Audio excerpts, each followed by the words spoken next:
Stalin uncle, what uncle is very wrong uncle. GT Holidays, South India's #1 travel brand. MCR Pure Cotton Club, formals and casual shirts.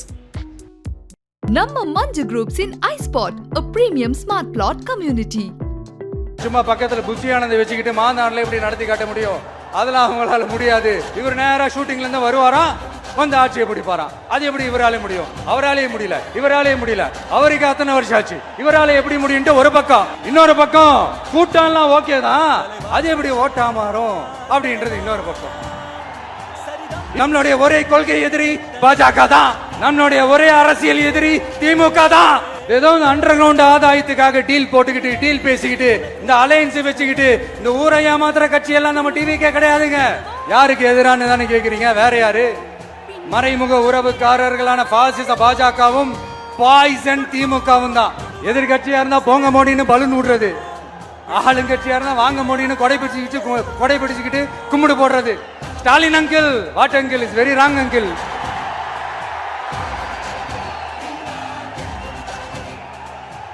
ஒரு தவறு செய்தால், அதை தெரிந்து செய்தால், அவர் கபட நாடக முக ஸ்டாலின் அங்கிளாகவே இருந்தாலும், அங்கிள் அங்கிள் உங்களுக்கு மனசாட்சின்னு ஒண்ணு இருந்துச்சுன்னா நாங்க கேட்கிற கேள்விகளுக்கு மட்டும் கொஞ்சம் பதில் சொல்லுங்க அங்கிள். ஐயோ ஐயோ ஐயோ, வெரி வெரி ஃபர்ஸ்ட் அங்கிள். நீங்க உண்மையை சொல்லுங்க. செய்வோம் செய்வோம் செய்வோம் செய்வோம்னு சொன்னாங்களே, சொன்னதெல்லாம் செஞ்சாங்களா? உங்களை தான் கேக்குறேன், சொன்னதெல்லாம் செஞ்சாங்களா? சத்தமா சத்தமா மை டியர் அங்கிள், கேக்குதா? மக்களோட சத்தம் கேக்குதா? எல்லாரும் கட்சி ஆரம்பிச்சதுக்கு அப்புறம் தான் ஒவ்வொரு வீட்டுக்குள்ளேயும் போறதுக்கு ட்ரை பண்ணுவாங்க. ஆனா நாங்க அப்படி இல்லை. ஒவ்வொரு வீட்டுக்குள்ளேயும் போனதுக்கு அப்புறம் தான் கட்சியாவே ஆரம்பிச்சிருக்கிறோம். நம்ம அரசியலுக்கு வர்றதுக்கு முன்னாடி அட இவரெல்லாம் வரமாட்டாரியா, அவரே வரல, இவரே வரல, இவருங்க வர போறாரு அப்படின்ட்டு நிறைய பேர் ஜோஷியம் சொன்னாங்க. அப்புறம் நம்ம கட்சியினுடைய பேர் அறிவிச்சதுக்கு அப்புறம், பேரு தானே அறிவிச்சிருக்கிறாரு, மக்கள் கிட்ட பேர் வாங்கணும்ல, அதெல்லாம் முடியாதுன்னாங்க. அப்புறம் ரொம்ப முக்கியமா மாநாடுலாம் எவ்வளவு பெரிய விஷயம், அதெல்லாம் இவர் ஒத்தால எப்படி பண்ண முடியும்? சும்மா பக்கத்துல புத்தியானதை வச்சுக்கிட்டு மாநாடுல எப்படி நடத்தி காட்ட முடியும்? அதெல்லாம் அவங்களால முடியாது. அப்புறம் மழை பெஞ்சு எல்லாத்தையும் எடுத்துரும். ஏன் என் கூட இருக்கிறவங்களே கூட தான் சொன்னாங்க. அதுக்கப்புறம் என்ன நடந்துச்சுன்னு உங்க எல்லாருக்குமே தெரியும். இப்ப புதுசா ஒண்ணு சொல்ல ஆரம்பிச்சிருக்கிறாங்க. அது என்னடானா, ஆட்சியை பிடிக்கிறதெல்லாம் அவ்வளவு ஈஸி இல்லை இல்லையா? இப்ப அதெல்லாம் விட்டாங்க, இப்ப இங்க வந்துட்டாங்க. இவர் நேரா ஷூட்டிங்ல இருந்து வருவாராம், வந்து ஆட்சியை பிடிப்பாராம். அது எப்படி இவராலே முடியும்? அவராலே முடியல, இவராலே முடியல. அவருக்கு அத்தனை வருஷம் ஆச்சு, இவராலே எப்படி முடியும்ட்டு ஒரு பக்கம். இன்னொரு பக்கம் கூட்டம்லாம் ஓகே தான், அது எப்படி ஓட்டா மாறும் அப்படின்றது இன்னொரு பக்கம். இப்படி கதை, திரைக்கதை, வசனம், இயக்கம், பாடல்கள்.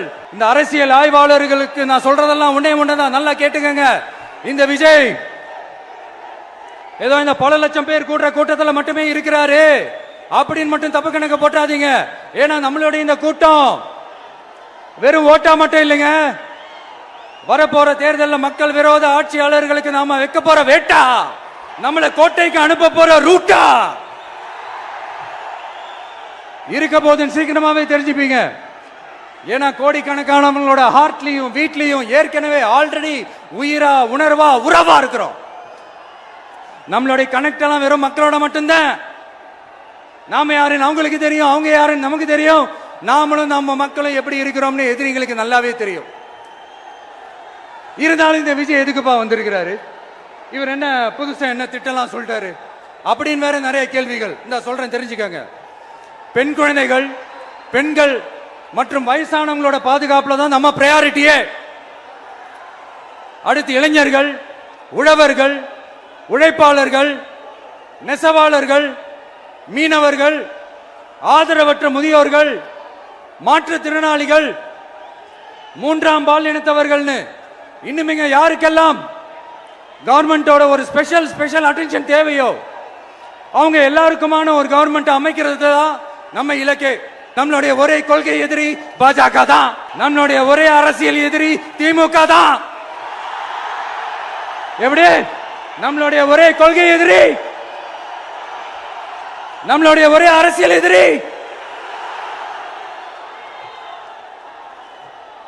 ஏதோ இந்த அண்டர் கிரவுண்ட் ஆதாயத்துக்காக டீல் போட்டுக்கிட்டு டீல் பேசிக்கிட்டு இந்த அலையன்ஸ் வச்சுக்கிட்டு இந்த ஊரை ஏமாத்துற கட்சி எல்லாம் நம்ம டிவிக்கே கிடையாதுங்க.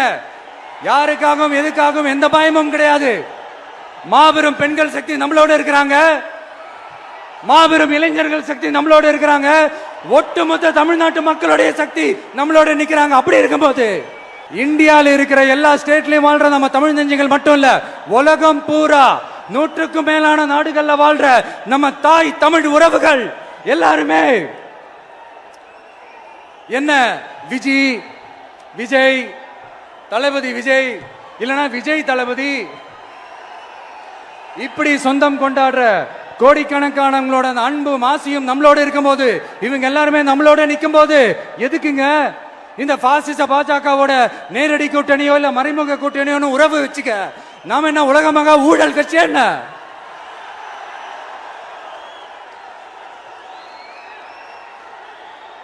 நம்மளை பத்தி சின்னதா ஒரு உண்மை ஒண்ணு சொல்லலாமா?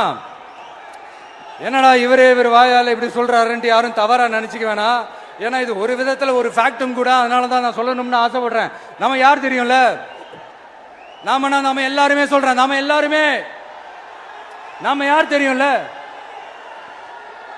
இந்தியாவின் மாபெரும் மக்கள் சக்தி கொண்ட ஒரு மகத்தான வெகுஜன மக்கள் படை. அதனால நம்ம தலைமையில நாம் அமைக்க போற இந்த உண்மையான மக்களாட்சிக்கான அச்சாரமாக மாபெரும் மக்கள் சக்தியே அணி அணியாக நம்மளோட திரண்டு நிக்கிறப்போ இந்த அடிமை கூட்டணியில சேர வேண்டிய அவசியம் நமக்கு இருக்குங்க. நம்மளுடைய இந்த கூட்டணி சுயமிழந்த கூட்டணியால இருக்காது, சுய மரியாதை கூட்டணியா தான் இருக்கும். இந்த ஒரு பக்கம் RSS கிட்ட அடிபணிஞ்சுக்கிட்டு, இன்னொரு பக்கம் மதச்சார்பற்ற கூட்டணின்னு இந்த மக்களை ஏமாத்துற கூட்டணியால நம்ம கூட்டணி இருக்காது. நான் இப்பவும் சொல்றேன், நம்மளை நம்பி வர்றவங்களுக்கு ஆட்சியிலும் அதிகாரத்திலும் உறுதியாக பங்களிப்பு செய்யப்படும். உடனே இந்த கேள்விகள்லாம் வரும்.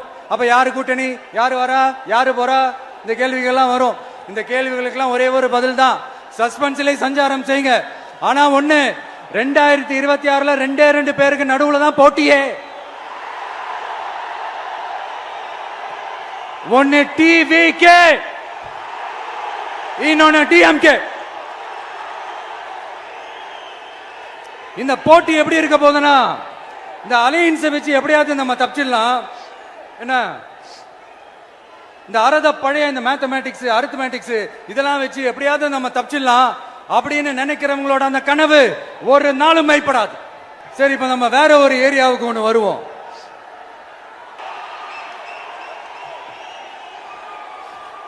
மக்கள் அரசியல் என்ற அந்த சவுக்க கையில் எடுக்கலாமா? யாருக்கு எதிரான தானே கேக்குறீங்க? வேற யாரு? மறைமுக உறவுக்காரர்களான பாசிச பாஜகவும் பாய்சன் திமுகவும் தான். மாண்புமிகு பிரதமர் நரேந்திர மோடிஜி அவர்களே 3வது முறையா ஒன்றியத்தோட ஆட்சி அதிகாரத்தை நீங்க தானே கையில் வச்சிருக்கிறீங்க. இல்ல, நாங்க தெரியாம தான் கேட்கிறோம். நீங்க ஆட்சிக்கு வந்தது ஒட்டுமொத்த மக்களுக்கும் நல்லது செய்யவா, இல்ல நம்மளுடைய இந்த இஸ்லாமிய நண்பர்களுக்கும் இஸ்லாமிய தோழர்களுக்கும் எதிராக சதி செய்யவா? மக்களுக்கு உங்ககிட்ட கேட்கறதுக்குன்னு ஏராளமான கேள்விகள் இருக்குது. அதனால அவங்க சார்பா, அவங்கள ஒருத்தனா, அவங்களோட ஒரு உண்மையான ஒரு பிரதிநிதியா உங்ககிட்ட சில கேள்விகள் கேட்கணும். மிஸ்டர் பிரைம் மினிஸ்டர் அவர்களே, நம்ம தமிழ்நாட்டு மீனவர்கள் கிட்டத்தட்ட ஒரு 800 பேருக்கு மேல இலங்கை கடற்படையால தாக்கி அழிக்கப்பட்டிருக்கிறாங்க. அதை கண்டிக்கிறதுக்காக உங்களை பெருசா எதுவும் செய்ய சொல்லல, சின்னதா ஒண்ணே ஒண்ணு மட்டும் செஞ்சு கொடுங்க. இனிமேலாச்சும் எங்களுடைய மீனவர்கள் பாதுகாப்பா இருக்கிறதுக்காக இந்த கச்சத்தீவை இலங்கை கிட்ட இருந்து மீட்டு கொடுத்துருங்க, அது போதும். உங்களுடைய இந்த முரட்டு பிடிவாதத்தால நீங்க நடத்துற இந்த நீட்டு தேர்வு, அதனால இங்க என்னென்ன நடக்குதுன்னு சொல்றதுக்கே மனசு வலிக்குது. அதனால அந்த நீட்டு தேர்வு தேவையில்லைன்னு அறிவிச்சிருங்க, அது போதும். செய்வீர்களா திரு நரேந்திரபாய் தாமோதர் மோடிஜி அவர்களே?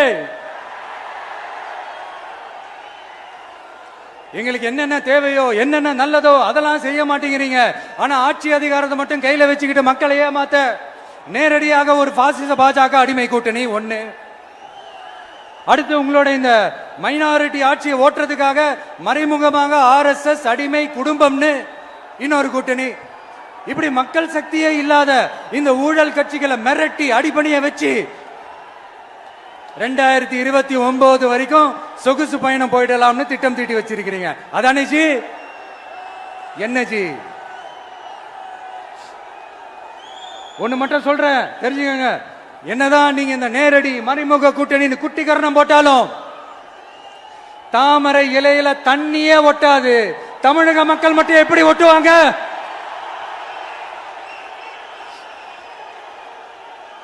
இங்க ஒரு எம்பி சீட்டு கூட தரலன்றதுக்காக தமிழ்நாட்டுக்கும் தமிழ்நாட்டு மக்களுக்கும் எதுவுமே செய்யாம ஓரவஞ்சனை செய்யுது இந்த ஒன்றிய பாஜக அரசு. சங்கம் வச்சு தமிழ் வளர்த்த மண் இந்த மதுரை மண். அதனால இங்க அந்த கீழடியில கிடைச்ச ஆதாரங்களை எல்லாம் மறைச்சிட்டு எங்க நாகரிகத்தையும் எங்க வரலாறையும் அழிக்கிறதுக்காக உள்ளடி வேலை செய்யலாம்னு நினைக்கிறீங்க. தமிழ்நாட்டை தொட்ட என்ன நடக்கும் நீங்க பல உதாரணங்கள் இருக்குது. அதனால இதையெல்லாம் மறைச்சிட்டு எங்க மக்களை ஏமாத்திடலாம்னு மட்டும் நினைக்காதீங்க.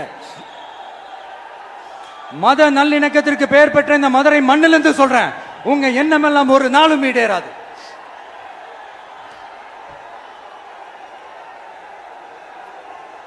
எம்ஜிஆர்னா யார் தெரியும்ல? அவர் மாஸ்னா என்னன்னு தெரியும்ல? அவர் உயிரோடு இருக்கிற வரைக்கும் அந்த சிஎம் சீட்டை பத்தி ஒருத்தராலையும் நினைச்சு கூட பார்க்க முடியல, கனவு கூட காண முடியல. எப்படியாவது அந்த சிஎம் சீட்டை என்கிட்ட கொடுத்துருங்க, என் நண்பர் எம்ஜிஆர் திரும்ப வந்ததுக்கு அப்புறம் நான் திருப்பி கொடுத்துறேன்னு தன்னோட எதிரியை கூட மக்கள் கிட்ட கெஞ்ச வச்சவர் எம்ஜிஆர். எப்படி கெஞ்ச வச்சவர்? ஆனா இப்போ அவர் ஆரம்பிச்ச அந்த கட்சியை, எம்ஜிஆர் அவர்கள் ஆரம்பிச்ச அந்த கட்சியை கட்டி காக்கிறது யாரு? இன்னைக்கு அந்த கட்சி எப்படி இருக்குது? அதை நான் சொல்லிதான் உங்களுக்கு தெரியணுமா? அப்பாவி தொண்டர்கள் அதை வெளியில சொல்ல முடியாம வேதனையில தவிக்கிறாங்க. 2026 சட்டமன்ற தேர்தலில் யாருக்கு ஓட்டு போடணும், எப்படிப்பட்ட ஆட்சி இங்க அமையணும்னு அந்த அப்பழுக்கற்ற அந்த தொண்டர்களுக்கும் ரொம்ப நல்லாவே தெரியும். அதனால என்ன வேஷம் போட்டுக்கிட்டு பாஜக இங்க தமிழ்நாட்டுக்குள்ள வந்தாலும் அவங்க வித்தை எல்லாம் இங்க வேலைக்கே ஆகாது. இப்படி பொருந்தா கூட்டணியா இந்த பாஜக கூட்டணி இருக்கிறதுனால இப்ப ஆட்சியில இருக்கிற இந்த வெற்றி விளம்பர மாடல் திமுக என்ன செய்துன்னு தெரியும்ல? பாஜகவோட உள்ளுக்குள்ள ஒரு உறவை ஒண்ணு வச்சுக்கிட்டு வெளியில எதிர்க்கிற மாதிரி ஒரு டிராமா ஒண்ணு பண்ணிக்கிட்டு, எதிர்கட்சியா இருந்தா போங்க மோடின்னு பலூன் விடுறது, ஆளுங்கட்சியா இருந்தா வாங்க மோடின்னு கொடை பிடிச்சுக்கிட்டு கும்பிடு போடுறது. இது மட்டுமா? ஒரு ரைடுன்னு ஒன்று வந்துட்டா போதும், இது வரைக்கும் போகவே போகாத ஒரு மீட்டிங், அதை காரணம் காட்டி டெல்லிக்கு போறது, அங்க ஒரு சீக்ரெட் மீட்டிங் நடத்துறது. நல்லா நோட் பண்ணணும் மக்களே, அந்த மீட்டிங் அப்புறம் இந்த இஷ்யூ அப்படியே காணாம போயிருக்குமே. அதேதான் Stalin uncle, what uncle is very wrong uncle.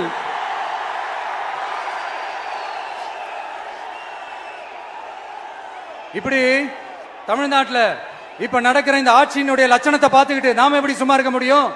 ஒரு தவறு செய்தால், அதை தெரிந்து செய்தால், அவர் கபட நாடக மு.க. ஸ்டாலின் அங்கிளாகவே இருந்தாலும், அங்கிள் உங்களுக்கு மனசாட்சின்னு ஒண்ணு இருந்துச்சுன்னா நாங்க கேட்கிற கேள்விகளுக்கு மட்டும் கொஞ்சம் பதில் சொல்லுங்க அங்கிள்.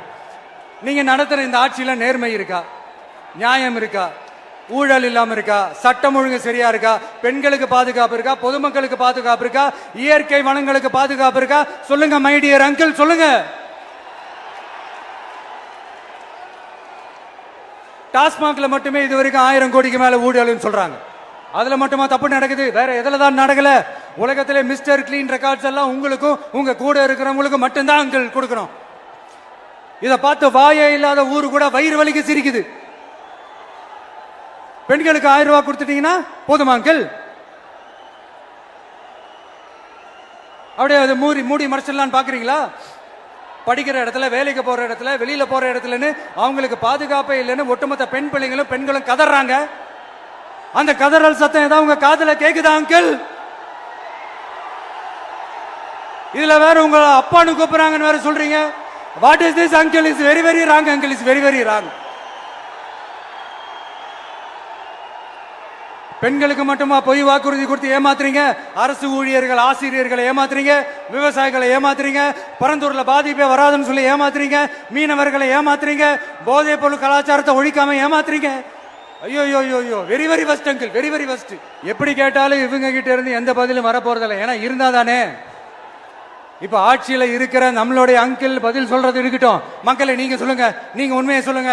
செய்வோம் செய்வோம்னு சொன்னாங்களே, சொன்னதெல்லாம் செஞ்சாங்களா? உங்களை தான் கேட்கிறேன், சொன்னதெல்லாம் செஞ்சாங்களா? சத்தமா சத்தமா மை டியர் அங்கிள், கேக்குதா? மக்களோட சத்தம் கேக்குதா? இது வெறும் சாதாரணமான முழக்கம் தான். கூடிய சீக்கிரம் மக்களை போய் சந்திக்க போறேன், அவங்களோட மனசு விட்டு பேச போறேன். அதுக்கப்புறம் இந்த சாதாரணமான முழக்கம் இடி முழக்கமா மாறும். அத்தோட நிக்காது, அந்த இடி முழக்கம் தமிழ்நாட்டோட போர் முழக்கமா மாறும். அந்த போர் முழக்கம் உங்களை ஒரு நிமிஷம் கூட தூங்க விடாது. நடக்குதா இல்லையான்னு பாருங்க. என்னடா இவன் இவ்வளவு ஸ்ட்ராங்கா சொல்றானேன்னு பாக்குறீங்களா? எல்லாரும் கட்சி ஆரம்பிச்சதுக்கு அப்புறம் தான் ஒவ்வொரு வீட்டுக்குள்ளேயும் போறதுக்கு ட்ரை பண்ணுவாங்க. ஆனா நாங்க அப்படி இல்லை. ஒவ்வொரு வீட்டுக்குள்ளேயும் போனதுக்கு அப்புறம் தான் கட்சியாவே ஆரம்பிச்சிருக்கிறோம்.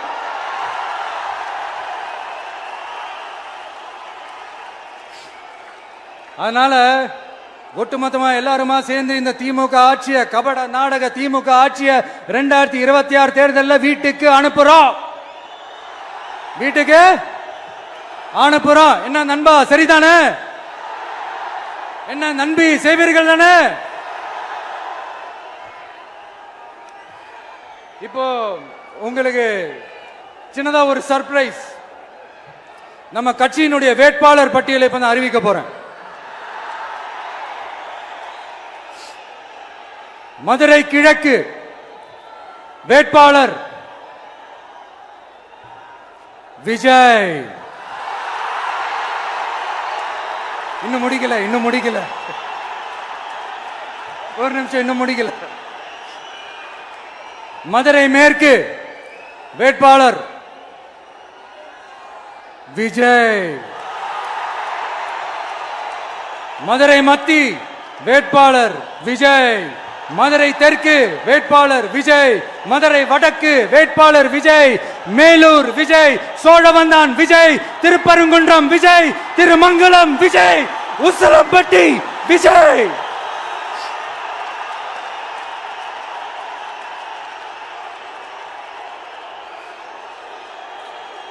என்னடா எல்லா தொகுதியிலையும் ஒரே வேட்பாளர்னு பாக்குறீங்களா?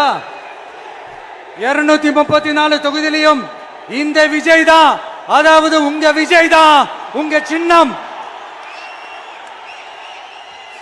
இன்னும் சிம்பிளா சொல்லணும்னா, உங்க வீட்டில் இருக்கிற ஒருத்தர் தான் வேட்பாளரா நிக்க போறாங்க. அந்த வேட்பாளரும் நானும் வேறு வேறு இல்லை. நீங்க அவருக்கு ஓட்டு போட்டீங்கன்னா எனக்கு ஓட்டு போட்ட மாதிரி. இந்த முகத்துக்காக நீங்க ஓட்டு போட்டீங்கன்னா உங்க வீட்டில் இருக்கிற உங்களுடைய வேட்பாளர் ஜெயிச்ச மாதிரி. என்னடா இவர் ஏதோ ஓவரா சொல்றாருன்னு நினைக்க வேணாம். பிராக்டிக்கலா அப்படிதான் இருக்கும், அப்படிதான் இருக்கணும். நீங்களும் அப்படிதான் நினைப்பீங்கன்னு நான் நம்புறேன். ஏன்னா இது நம்மளை விட நம்ம எதிரிங்களுக்கு இன்னும் நல்லாவே தெரியும். அதனால எல்லாம் இந்த அதிகார பலம் எல்லாத்தையும் தூக்கிட்டு வந்துருவாங்க. வரட்டும், பாத்துக்கலாம். TVK will take it, TVK will meet it, TVK will compete with it, and TVK will conquer it. TVK will conquer it.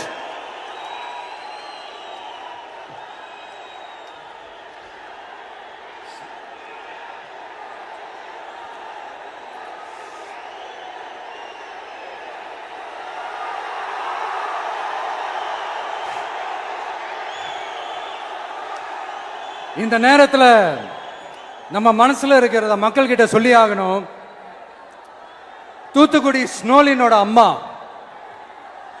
என்ன அவங்களோட தம்பி, இன்னும் அவங்க பொண்ணுக்கு நான் தாய் மாமன்னு சொன்னாங்க. அந்த அக்காவோட குழந்தைக்கு மட்டும் இல்லைங்க, என்ன அண்ணனா தம்பியா நினைக்கிற தமிழ்நாட்டில் இருக்கிற என்னோட எல்லா சகோதரிகளின் குழந்தைகளுக்கும் நான் இன்னைக்கு மட்டும் இல்ல, என்னைக்குமே ஒரு தாய் மாமனா தான் இருப்பேன். நீங்க எல்லாரும் என்னுடைய ரத்த உறவு, கூட பிறந்த பொறுப்பு. என் வீட்டு ரேஷன் கார்டுல வேணா உங்க பேர் இல்லாம இருக்கலாம், உங்க வீட்டு ரேஷன் கார்டுல வேணா என் பேர் இல்லாம இருக்கலாம். ஆனா நாம் எல்லாரும் ஒண்ணுதான், உறவுதான். நமக்கு இடையே எந்த அரசியலும் உள்ள நுழையவே முடியாது. என்கிட்ட இருந்து உங்களையும் உங்ககிட்ட இருந்து என்னையும் எந்த சக்தியாலும் பிரிக்கவே முடியாது. அப்புறம் நான் ஒன்னும் இந்த மார்க்கெட் போனதுக்கு அப்புறம் ரிட்டையர் ஆனதுக்கு அப்புறம் அடைக்கலம் தேடி அரசியலுக்கு வரல. படைக்கலனோட வந்திருக்கிறோம். பவர்ஃபுல் போர்ஸோட, மாபெரும் படை வரிசையோட, எல்லாத்துக்கும் தயாராகி தான் வந்திருக்கிறோம். இவ்வளவு தயாரா நாம அரசியலுக்கு வர்றதுக்கு ரொம்ப ரொம்ப முக்கிய காரணம் ஒண்ணு இருக்கு. அது என்ன தெரியுமா? நன்றி கடன், நன்றி கடன், நன்றி கடன். கிட்டத்தட்ட ஒரு 30 வருஷமா, 30 வருஷத்துக்கு மேல நீங்க தான், நம்ம மக்கள் தான் என் கூட நிக்கிறீங்க, எனக்காக நிக்கிறீங்க, என்னை தாங்கி பிடிக்கிறீங்க, மனசுல ஏந்தி பிடிக்கிறீங்க, தாய் அன்போட மடியில ஏந்திக்கிறீங்க. உண்மையை சொல்லணும்னா வேற யாரை விடவும் எனக்கு இந்த அன்பையும் ஆதரவையும் கொடுத்திருக்கிறீங்க. என் மேல உயிரையே வச்சிருக்கிறீங்க. என்ன உங்க வீட்டுல ஒருத்தனாவே ஆக்கிட்டீங்க. நீங்க எனக்கு கடவுள் கொடுத்த வரம்.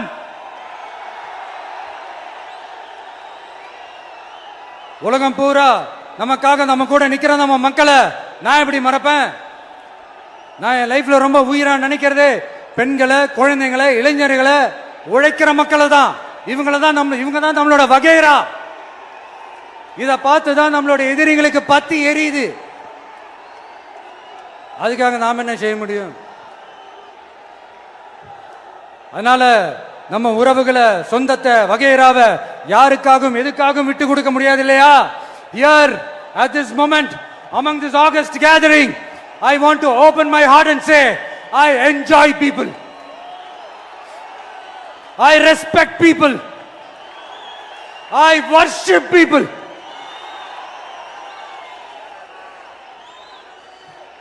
சரிப்பா, இவ்வளவு செஞ்ச நம்ம மக்களுக்கு நன்றி கடனா உன்னால முழுமையா செலுத்த முடியுமான்னு கேட்டா சத்தியமா சொல்றேன், என்னால முடியாதுதான். இன்னும் எத்தனை ஜென்மம் எடுத்தாலும் அந்த நன்றி கடனை என்னால தீர்க்கவே முடியாது.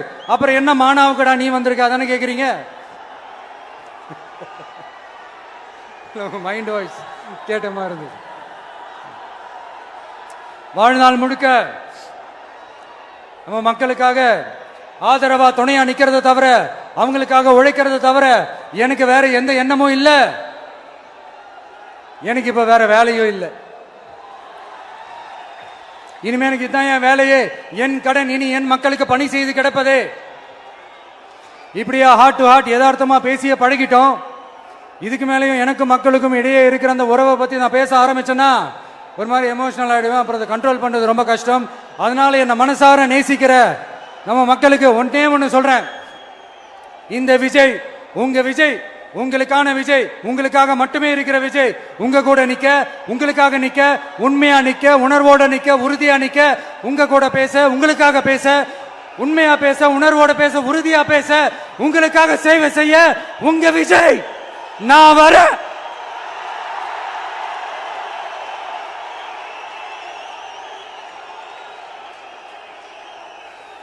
சொல்லல முக்கியம், செயல் செயல் செயல் தான் முக்கியம்.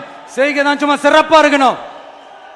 நான் ஆட்சிக்கு வந்தேன்னா சும்மா அது செய்வேன், இது செய்வேன், நல்லது செய்வேன், உருட்டுவேன், புரட்டுவேன், அதெல்லாம் கிடையாது. செய்யறதுக்கு, நல்லது செய்யறதுக்கு, நல்லது செய்யறதுக்கு மட்டும்தான் இந்த விஜய். அப்புறம் ஒரு அரசியல் தலைவன் அவன் சினிமாக்காரனா, நல்லவனா, கெட்டவனா, இதெல்லாம் தாண்டி அவன் உண்மையானவனா, அதுதான் ரொம்ப ரொம்ப முக்கியம். இது சம்பந்தமா ஒரு குட்டி கதை ஒன்று சொல்றேன். ஒரு நாட்டில் ஒரு ராஜா தனக்கு பக்கபலமா இருக்கிறதுக்காக, கூட துணையா இருக்கிறதுக்காக ஒரு தளபதியை தேடுறாரு. சரியான தகுதிகளோட ஒரு 10 பேர் செலக்ட் ஆகுறாங்க. ஆனா அதுல ஒருத்தர் மட்டும் தான் செலக்ட் பண்ணணும். அதனால அந்த ராஜா என்ன பண்றாருன்னா ஒரு டெஸ்ட் வைக்கிறாரு. அந்த 10 பேர் கையிலையும் விதை நெல்லை கொடுத்து இதை நல்லா வளர்த்து கொண்டு வாங்க, ஒரு 3 மாசம் கழிச்சு வாங்கன்னு சொல்லி அனுப்பி வச்சிடுறாரு. 3 மாசம் கழிச்சு வரும்போது அதுல ஒருத்தர் ஆளு உயரத்துக்கு வளர்த்திருந்தாரு, ஒருத்தர் தோல் உயரத்துக்கு வளர்த்திருந்தாரு. அதுல ஒரு 9 பேரும் நல்லா வளர்த்து கொண்டு வந்திருந்தாங்க. ஒருத்தர் மட்டும் வெறும் தொட்டியோடவே வந்தாரு. என்னன்னு கேட்டதுக்கு, நானும் தண்ணி ஊத்தி ஊத்தி பாக்குறேன், உரம் வச்சு வச்சு பாக்குறேன், வளரவே மாட்டேங்குது ராஜா, என்ன பண்றதுன்னு தெரியலன்னு சொன்னதுக்கு ராஜா அவரை கட்டி அணைச்சிக்கிட்டு, இனிமே நீதான் என்னுடைய தளபதி, எல்லா அதிகாரமும் உனக்கு தான் சொன்னாரு. ஏன்னா அந்த 10 பேர் கையிலையும் ராஜா கொடுத்தது அவித்த விதை நெல், அது முளைக்கவே முளைக்காது. அந்த 9 திருட்டு பயலும் என்ன பண்ணிருக்காங்கன்னா வேற விதை நெல்ல வாங்கி அதை வளர்த்துட்டு ராஜாவையும் மக்களையும் ஏமாத்திருக்கிறாங்க. ஆனா இவர் மட்டும் உண்மையை போட்டு உடைச்சிட்டார். அதனால ஒரு நாட்டுக்கு திறமை எந்த அளவுக்கு முக்கியமோ அந்த அளவுக்கு உண்மையும் நேர்மையும் முக்கியம். இப்போ நீங்க எல்லாரும் தான் அந்த ராஜா. நீங்க தேர்ந்தெடுக்க போற அந்த தளபதி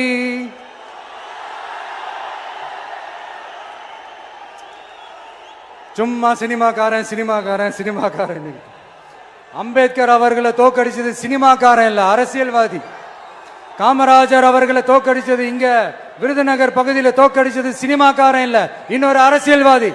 இன்னைக்கும் நம்ம கூட வாழ்ந்துட்டு இருக்கிற நல்ல கண்ணு ஐயாவை தோக்கடிச்சது சினிமாக்காரன் இல்ல, அரசியல்வாதி. இப்படிப்பட்ட நல்ல நல்ல தலைவர்களை எதிர்த்து நின்று தோக்கடிக்கணும்னு அந்த எண்ணத்தை உருவாக்குனது சினிமாக்காரன் இல்ல, அரசியல்வாதி. அதனால எல்லா அரசியல்வாதியும் அறிவாளியும் கிடையாது, எல்லா சினிமாக்காரனும் முட்டாளும் கிடையாது. சிங்கம் ஒரு சிங்கம் எப்போ எதுலயும் பெக்யூலியர் தான். ஒரு முறை சிங்கம் கர்ஜிச்சதுன்னா அந்த சவுண்ட்ல ஒரு 8 கிலோமீட்டருக்கு சும்மா அதிரும், எல்லா திசைகளும் அதிரும்.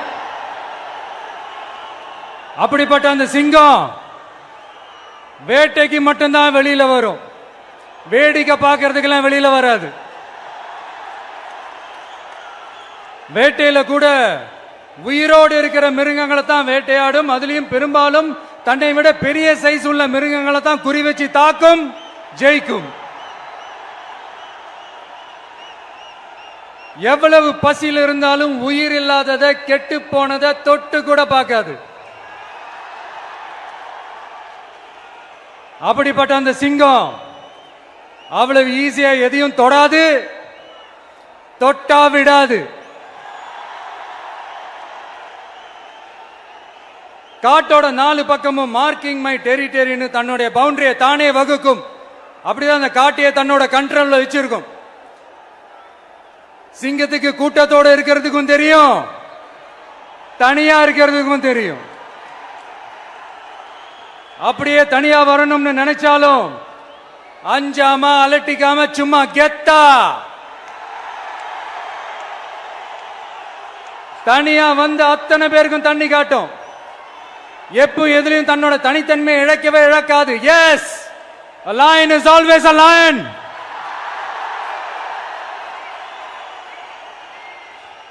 There are so many jackals and other animals in the forest, but there will be only one lion. And even if it is single, it will be the king of jungle. It is not only a description but also a clear declaration. சிங்கத்தை பத்தி பேசிட்டு நம்ம சிங்க குட்டிகளையும் சிங்க பெண்களையும் பத்தி நம்ம பேசாம இருக்க முடியுமா? அவங்களை எப்படி நான் மறப்பேன்? அவங்க தான் என்னுடைய உயிராச்சே, என் நெஞ்சில் கொடியிருக்கும்.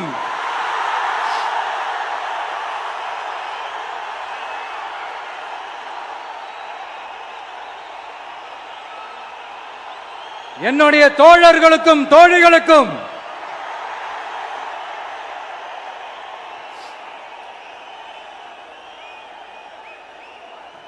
நேர்ல வர முடியாத சூழல்ல வீட்டில இருந்துகிட்டே நம்மளோட இந்த மாநாட்டில் நேரலை வாயிலாக கலந்துகிட்டு இருக்கிற என்னுடைய அம்மாக்கள், அக்கா தங்கைகள், அண்ணன் தம்பிகள், நண்பர்கள் அனைவருக்கும் என்னோட உயிர் வணக்கம். என்னோட உயிர் வணக்கம், என்னோட உயிர் வணக்கம்.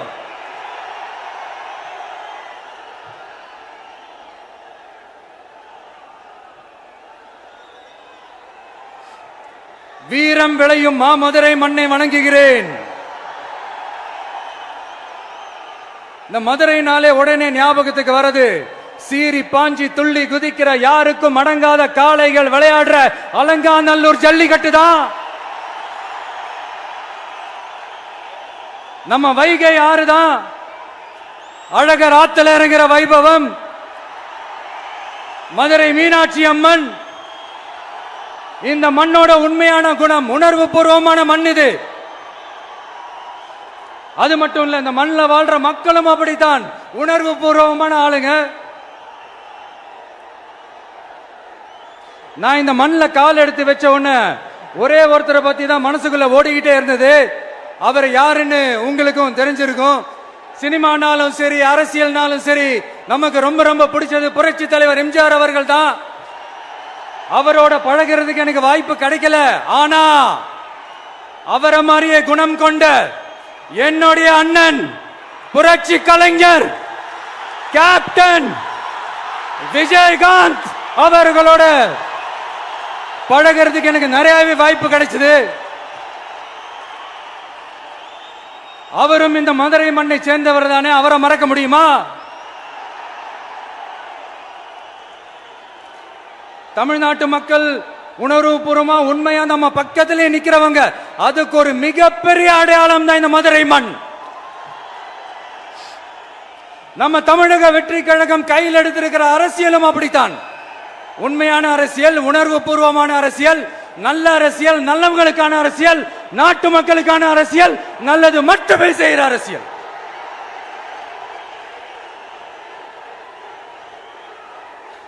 இதோ நம்மளுடைய இந்த 2வது மாநில மாநாடு வாகை சூடும் வரலாறு திரும்புகிறது.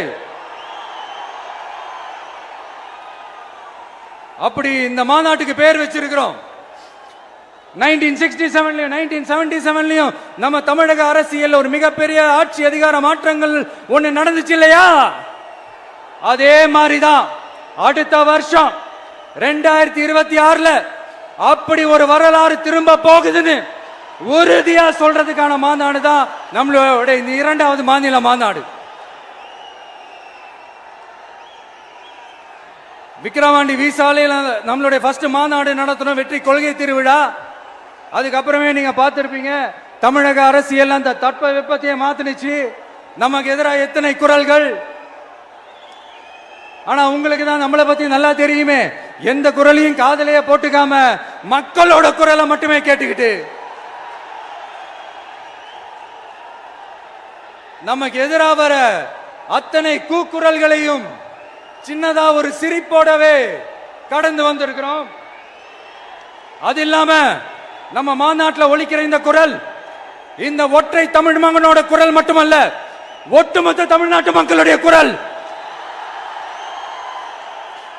தமிழ்நாட்டில் இருக்கிற ஒவ்வொரு வீட்டில இருந்தும் ஒலிக்கிற குரல், ஒட்டுமொத்த உலகெங்கும் வாழும் ஒவ்வொரு தமிழ் வீட்டிலிருந்தும் எழும் குரல். இந்த சினிமா என்கிற மாபெரும் கலை ஆயுதத்தின் வாயிலாக சாதி, மதம், இனம், பாலினம், மொழி கடந்து இந்த நாட்டின் மூளை முடுக்கெங்கும் ரசிகர்களாக இருந்து தோழர்களாக நம்மோடு பயணிக்க துவங்கியுள்ள அனைவரோடும் இணைந்த ஒவ்வொரு மனிதருக்காகவும் ஒலிக்கிற உரிமை குரல். மாநில உரிமைக்காக, பெண் உரிமைக்காக, சமூக நீதிக்காக, சமநீதிக்காக, மதச்சார்பின்மைக்காக உண்மையா ஒலிக்கிற குரல். அதனால் இந்த குரலுக்கு எதிரா இன்னும் இன்னும் எத்தனை எத்தனை குரல்கள் வந்தாலும் ஓங்கி ஒலிக்குமே தவிர ஒரு நாளும் ஓயவே ஓயாது. Yes, it is an unstoppable voice, an unstoppable force. கான்ஃபிடென்ட்டா இருங்க, நல்லதே நடக்கும், வெற்றி நிச்சயம். மீண்டும் சந்திக்கும் வரை நன்றி, வணக்கம். GT Holidays, South India's #1 travel brand. MCR Pure Cotton Club, formals and casual shirts. நம்ம மஞ்சு குரூப்ஸின் iSpot, a premium smart plot community.